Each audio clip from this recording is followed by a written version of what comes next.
to try and roll out this sequence of events. Now, what he described is what the sequence of events was. It starts with Israel attacking Iran. Now, this hasn't happened yet. There have been a number of indications that there are forces which are trying to push this into happening.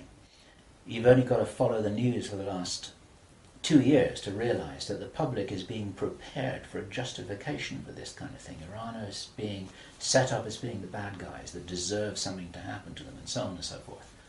Now, that's going to be the start of what is like the opening gambit in a big chess game. And the plan is to provoke Iran or China to retaliate. And our guy, our source, who is a military man, is privately as convinced as he can be, although this has never been made public and this is not publicly known, that Iran does have nuclear weapons. He believes that they have been provided by China behind the scenes. And all of this is intended because it's all right with these controlling forces that Iran has nuclear weapons, because they want them to be used. The plan is for either Iran or for China to retaliate after Iran is struck with a nuclear weapon. At that point, there will be a limited nuclear exchange in the Middle East, followed by a ceasefire. He heard this being planned in this meeting. This is being choreographed. It's like the script for a movie. This is exactly what's intended to happen. And during this time, the other thing that's being set up for this, and many people watching this will be aware that this is being set up in the background. We've had a lot of information about this from a number of good researchers from many countries who are reporting this on the internet, that things are being set up in many of the Western countries for there to be heavy controls over populations, martial law, increased powers on security forces who are not just the army or the police, but in Britain, for example, our source said that he absolutely knew personally for a fact, that a very large number of private security people, their powers were being increased to give them the ability to arrest people, the ability to detain, the ability to handle riots in streets. And here we're talking about just regular people working in private security, people who give the parking tickets on the streets. Their powers are being increased in the same way. And last year we heard President Obama talking about how he wanted to have a sort of national guard at home in America ready to handle this kind of thing. There are a lot of indicators that this is being set up. And in this rollout of this crazy scenario, where it is intended that there will be a limited nuclear exchange in the Middle East, the idea is that as the world looks upon this with horror, then they will demand from their governments that there are heavy controls over travel, over communication, over people who meet, over people who protest in the streets. They want to make sure that they don't have crazy bombers on airplanes, crazy bombers in the shopping malls. They want to make sure, and because people will be driven into fear by this, they'll request and demand and insist on heavy controls from their governments, which will be justified. And this is where you're going to kind of get the martial law situation in all the Western countries. It's intended as a justification. All of this is just the start of something, because this story gets much bigger, and it's pretty horrifying. And if watching this now you're feeling a little bit shocked, this is how I was feeling when I heard this information, and this is how our source was feeling when he was hearing this information in this meeting, because this is just the beginning. Now, during the time of this ceasefire, everyone's shocked, everyone's frightened, everyone's really terrified about where this is going to go. There are all kinds of heavy controls over populations everywhere. And then the next thing that happens in this chess game that's being played is that biological weapons are released on China. He heard this being discussed in this meeting. They will release a flu-like virus that will be genetically targeted against the Chinese population. It's racially targeted against the Chinese people. It's designed to spread like wildfire and to knock out a large number of the Chinese people.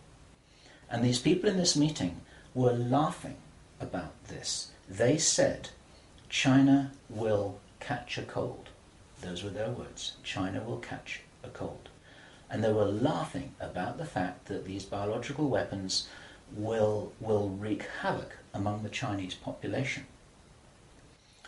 And after that, then what effectively will be a kind of plague will actually spread right across the world to the West as well.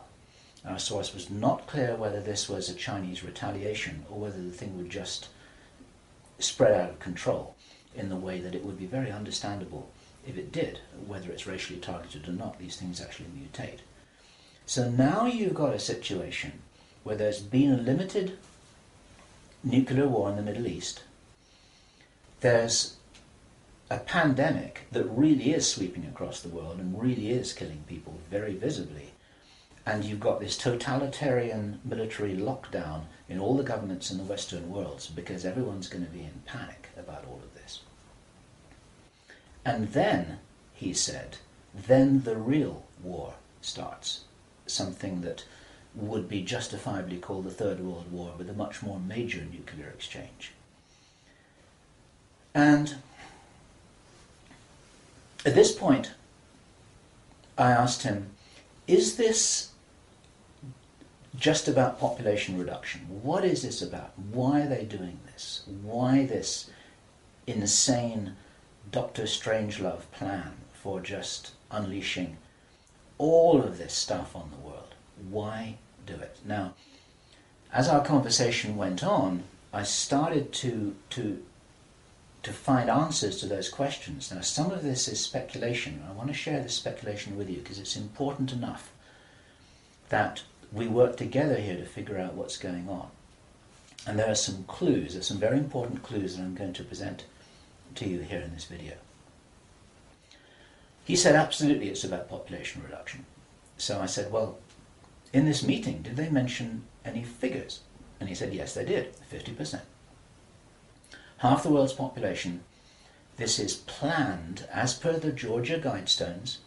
For those of you who don't know what the Georgia Guidestones are, it's a stone monument in Georgia in America that was erected anonymously a number of years ago. It's in 8 languages, and it's like an Illuminati manifesto for a new world, as it were. And just hold that thought about this being a manifesto for a new world. This is an important concept here in what I'm presenting. One of the key parts of this manifesto for this new world is that there should be a population of 500 million people. Now, 500 million people is an enormous reduction from the nearly 7 billion that we've got at the moment. That's pretty much 95% of people who would no longer be on this planet. And 50% is a step towards that. And there's a reason why they're doing all of this. There's a reason why they're in a hurry. There's a reason for this insanity. And when he was explaining this, then he said that they have a name for this plan. This project has got a name. And I said, well, what is this name? He said, it is called the Anglo-Saxon Mission. The Anglo-Saxon Mission. Now, I'd heard that before. It was something historical, I think, to do with the Crusades quite a long time ago. But I hadn't heard it in the present-day context, and neither had he. And later on, as he continued to tell his story, I began to understand what I thought this might be about. Hence the title of this video, and the reason why I want to share this information with you, because we need to work together to figure out what's going on here. It's extremely important to understand. There's a plan, I believe, that Hitler would be proud of, which is so evil, it's so Machiavellian, it's so